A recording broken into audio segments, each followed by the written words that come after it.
Look, I would like a genuine openness in the Republican Party to like maybe get in movement on these issues. And I will just say, with regards to Marjorie Taylor Greene, she's going on long Twitter threads saying maybe we lost our work ethic, and need that to make up for the labor shortages. So nothing there. This though, coming from a guy who said, we're getting encouraging signs from Norfolk Souther that it might not be as dangerous as it looked. Here's him on Tucker, and this is a very clear example of how they use the idea of it's wokeness. It's not corporate capture that has led to this result. It's that we're too stinking anti-racist in this country to keep the trains running. The tragedy in Palestine, in your state, kind of points up that something is kind of wrong with the fundamentals. I mean, if there are hundreds of train derailments, like, who's paying attention to this stuff and trying to prevent it? Well, Tucker, we've had hundreds of train derailments after we spent over $1 trillion on infrastructure in this country. Oh, we had the train derailments before that too, you dumb shit. And like, again, already we're in there with like just the old fashioned anti-government spending take, right? It's it spent too much money in the Biden watered down shitty ass infrastructure bill. This is like a consequence of corporate captured government, but what is like the effect policy wise, right? The corporate captured government is doing exactly what the railroad industry wants. And what does the railroad industry want? Less regulation, right? So like the whole thing is like, oh, it's too big. There's too much money, blah, blah, blah, is nonsensical when you actually look at the facts on the ground. But these guys are fucking morons and are trying to find an angle to channel again the outrage that people feel, and they get a huge gift from the fact that Buttigieg didn't want to speak about this for the longest time. And I know Vance didn't. Yeah. Vance was slow on it too, in fairness. Yeah. But this is like, of course he's silent on it because he's not interested in going up against these companies. Well, yeah, let's be very clear. Pete Buttigieg does not give a fuck that these guys are going on here and talking about him being too anti-racist. Pete Buttigieg loves that, right? Because the real reason is what he's worried about is they're going to say, hey, DeWine should tell Biden to get his ass in there with FEMA and start protecting people and holding this corporation to task, but they can't go there. And that's really we'll see the gymnastics, in place of that. So the fact that this isn't getting obviously better is a major indictment of the people spending the money and what they're spending the money on. Now, we know if you listen to Secretary Buttigieg today, that they are focused more on whether we have too many white men in construction jobs than he is on the fundamentals of his job, which is ensuring we have a viable transportation infrastructure in this country. And unfortunately, my constituents in East Palestine have been some of the main victims of the fact that we have failing infrastructure in our country, again, after spending tons of money in an effort to actually fix it. So the problem we have, Tucker, is that we are ruled by unserious people who are worried about fake problems instead of the real fact. Yeah, the real problem, like Department of Transportation is too anti-racist, instead of this shit has all been hollowed out by these massive corporations. I mean, and at the same time, though, it's like Buttigieg is like in charge of the system, and like that's the kind of shit that he's getting into, right? Is like, I don't know if you saw that clip. He's just like, oh, we're gonna have like more diverse like construction industries. Like that's what he's giving his speeches on. When again, it's like the policy is like is limp and weak. It's because he's out to lunch. And what actually needs to happen is a much more direct engagement with capital and capitalism, which Vance don't want and Buttigieg doesn't want. Yeah. So they're just like, let's have the stupidest, most outside of reality argument possible, and then we can line up all the MSNBC people who are going to get really worked up about Vance saying this thing about anti-racist construction crews, and all the Vance people get really worked up about that. Right? Again, like it is honestly, that is like, you talk about political theater, like as clear as day example of what that kind of American political theater is, where you're having these nonsensical arguments between the Democrats and the Republicans about something, again, that is very material, that you can understand the context and the actions that need to happen to fix that problem. Yeah, and absolutely, like Biden should have fired Pete for the fucking airline stuff. He should absolutely do it over this, and frankly, take whatever bump in the polls he gets from a guy who's not up to the job. Absolutely. And like you said, like they love this. And this is, again, the thing to make Pete and those guys uncomfortable is say, this is a state of emergency. That our country is falling apart in some of the most important ways. You mentioned the Environmental Protection Agency. Of course, it says it right there. It should be focused on clean air, clean water. It's the thing that I'm most focused on for the people of East Palestine, but so often they're focused on environmental racism and other ridiculous things instead of fixing the problem that they are established to fix. You got elected to the Senate. Now, I want to like take this part slow. Because like this environmental racism thing, like I agree that like it is liberal centrists like Pete Buttigieg and corporate plants like Pete Buttigieg, let's be real, lean into that stuff because it protects the corporate thing. And like also like people can be who are comfortable talking about race don't like to talk about class.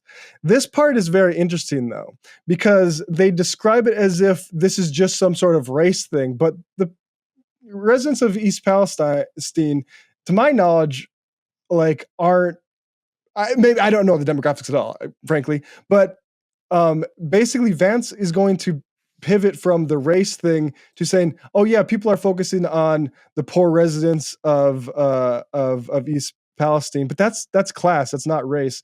And I think as long as you include environmental classism with environmental racism, I have a lot less objection to the former. But anyway, because you said, look, the people that I grew up with, in your case, literally that you grew up with and are related to, are dying of drugs, and no one in Washington seems to care. This seems a corollary to that. So again, and sorry to cut that off again, but drugs come through the port of entries. They don't come through migrants that are traveling to be exploited by American bosses. Any politician should know that. Anyone who purports to give a shit about people dying of opioids should know that. And anybody who, knowing all that and being in a position like senator, who then points the finger away from the ports of entry toward migrants, I think is covering for, say, Border Patrol trafficking operations. That's just an allegation I'll throw out there. He likes to talk about grooming teachers. I'm suspicious that a guy who is sponsored by Peter Thiel, who runs a private NSA, doesn't know this sort of stuff. And so I think they're covering for it. And so like, I'll just level that accusation there. And here's a little bit more when they're getting into what I said. Environment and environmental racism, but this seems like an actual environmental disaster. I don't detect any urgency from the EPA or from Washington at all. Is it because these are not their voters? It's because DeWine hasn't asked them to come in with a state of emergency. I think that's a big part of it. I think that the entire country, the media complex, the leaders of this country have decided to disregard the people of East Palestine. If you look at the way that this story has been covered, if it's been covered at all, it's about how, there are poor people in East Palestine who have been victimized by this disaster. Well, of course that's true, but you want journalists asking tough questions about what's going on. You want to know, for example, what level of vinyl chloride is actually acceptable in the water. I've been trying to get an answer to that question for days. I haven't been able to get an answer to it. Why is vinyl chloride being... Sorry, no, that sounds like an impressive question. That is how much can we say is safe so we can move past this? That's what that is. Like, that's a get your ass back to work take. Or showing up in the Ohio River in West Virginia and Cincinnati, hundreds of miles away from where this accident took place. There are a lot of questions, and we don't, unfortunately, have a media that's actually interested in asking those questions and answering them. It's just crazy. All these people are like defacing paintings because they care about the earth. If you care about the earth, clean air. So, sorry, go ahead. I was just going to say real quick, like, the frustrating thing about this is like these fucking ghouls are going to do this, but you don't have a Democratic Party that is willing to govern in the way of calling their bluff. This should be expanding the EPA. Yeah. This should be another bite at infrastructure shit. And instead, you're just going to let them get these like we're spending too much and it's corrupt shit. And then just spill a shitload of ink on the Democratic Party side. about how it's so terrible, like the points that Vance, just like falling in for the same kind of landmine traps that Tucker and JD Vance are going into, instead of being proactive and like working towards a solution. I mean, it's a joke. I mean, it really, like, this is just something that I don't want to sound naive and act like I'm surprised by this, but I will tell you, I just get amazed every time how incredible both sides, the Democratic Party side, the Republican Party side, how much they can incorporate any kind of disaster into culture war shit, from this to COVID-19, right across the board. Mhm. It's just like it's a very, very powerful force, and without a strong independent left, I mean, being able to make sure that people don't get caught up in all these webs of distraction and confusion, it's an uphill battle. Yeah, and it doesn't help if you're like, this is actually natural and it's normal, and people are only interested in it because of Heron Volk, whatever the fuck. Yeah. No, exactly. I wish people would have got this upset. No, because about I'm just gonna be really one. blunt right here, Matt. Like, Yeah. I think there's a hell of a lot of like the shit, like, we know about the actual like reality of like the Trump voter, right? Mhm. But there is 100% about it. I'm sorry. There's like no doubt about it. Like, there is a significant part of like the Democratic Party voter base, or like the at least liberal folks, who like do want to wage war on people in small town America. I just think that that's just like undeniable at this point. Yeah. And it's bad. It's toxic. It prevents us being able to build any kind of real movement. But again, the people who like promote that, who believe it, who advocate for that kind of shit, are also people who don't share the kind of politics that you and I do about trying to build class power, because they also have suspicions about working people having more power over their lives, or being able to positions of power to make decisions about their lives, right? They don't want that kind of thing. So again, you swim in the muck, you get dirty, is basically as simple as it is. Yeah, and I mean, I just can't imagine like nobody. I don't know. Good that people are paying attention to fucking trains blowing up in their communities. Like, yeah, I don't know, man.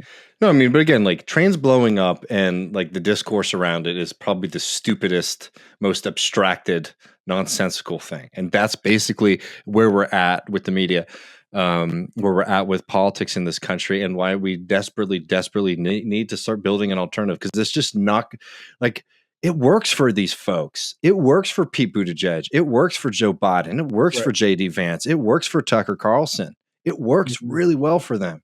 It does not work for you. It does not work for the people of East Palestine. It does not work for the millions of us who are all at risk at one of these disasters happening at any time, because of the greed of the railroad corporations, because of the greed of the oil industry, because of the greed of all of these other systems that like put us at risk. And we desperately need to get serious about doing the work of building an alternative, and not falling into the traps of these nonsensical sideshow arguments that they so desperately want all these things to turn into. Yeah. And like, I don't want to get too deep into history, but I can't help, like, railroads, you can't separate those from like capitalist enclosure. No. And like state backed, like Northern Pacific going through North Dakota, that's there because Custer and the fucking army, was there to wipe out the Sioux.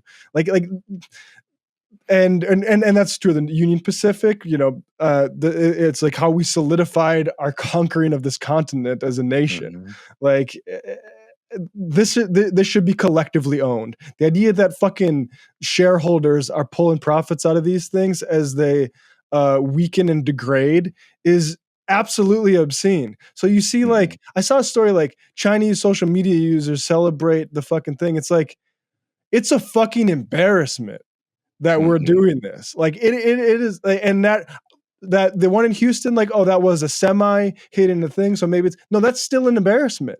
That's still how we do get shit done in this country, and it's not sufficient.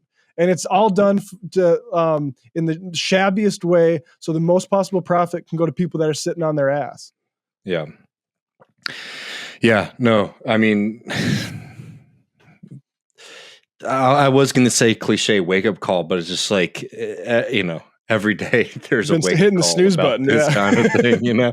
So I think at a certain point, like, I get why we're weak. I get why we're unorganized. There's a lot of things going against us, but you got to wake up with that fire in you to start doing something different. Because if we just let these people control the system, it's only going to continue to get worse. And it is, and unfortunately, you know, until we get more serious and you know, materially based, labor based on the left, like, we're going to be sort of stuck with this shit for a long time.